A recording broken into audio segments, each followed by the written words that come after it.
এদিকে সাভারের বিসিক চামড়া শিল্প নগরীতেও কোরবানির পশুর চামড়া সংগ্রহ শুরু হয়েছে। সবশেষ তথ্য জানাতে সাভার থেকে যুক্ত হয়েছেন সহকর্মী এম.এ. হালিম। চামড়া শিল্প নগরীতে কতদিন নাগাদ চামড়া সংগ্রহ করা হবে, দাম নিয়ে বিক্রেতাদের কোনো অভিযোগ কি পেয়েছেন?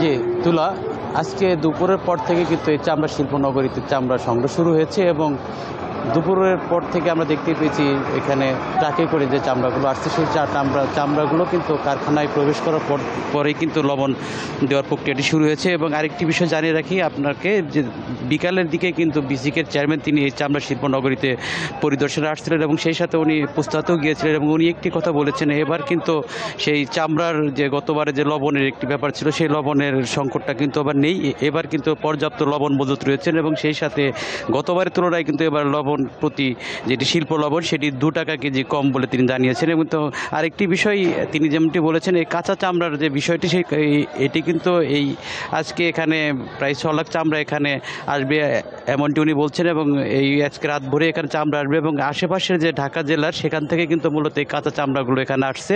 এবং সেই সাথে উনি একটি কথা বলেছেন যে এবার কিন্তু চামড়া পাচার রোধে কিন্তু কঠোর অবস্থায় রয়েছে সরকার এবং সংশ্লিষ্ট আইন শৃঙ্খলা বাহিনীও কিন্তু এই ব্যাপারটি দৃষ্টি রাখছেন। এবং আমরা যেটি টেনার্স অ্যাসোসিয়েশনের যিনি সেক্রেটারি তার সাথে কথা বলেছিলাম, এবার কিন্তু তারা এই চামড়ার বিষয়টি কিন্তু তারা বলছে এবার 1,10,00,000 চামড়া যেটি তাদের সংগ্রহ করার লক্ষ্যমাত্রা রয়েছে, সেই হিসেবে কিন্তু তারা যেটি বলছেন যে এই লবণ দেওয়ার বিষয়টি, সেই লবণ যাতে চামড়াগুলোতে ভালোভাবে দেয় যাতে চামড়ার মানটা নষ্ট না হয় এবং সেইভাবে লবণ দিলেই কিন্তু এই চামড়ার যে দামের যে বিষয়টি সেটি কিন্তু কোনো কথা থাকবে না। এবং আরেকটি বিষয় চামড়া নিয়ে যেটি আমরা বিক্রেতাদের সাথে কথা বলেছি, তারা কিন্তু বলেছে গতবারের মতোই কিন্তু এবার চামড়ার দাম রয়েছে এবং যারা মালিক তারা বলছে তারা ন্যায্য দামে সরকার নির্ধারিত দামে তারা চামড়া কিনছে। তো এই ছিল আমার কাছ থেকে চামড়া সংগ্রহের সর্বশেষ।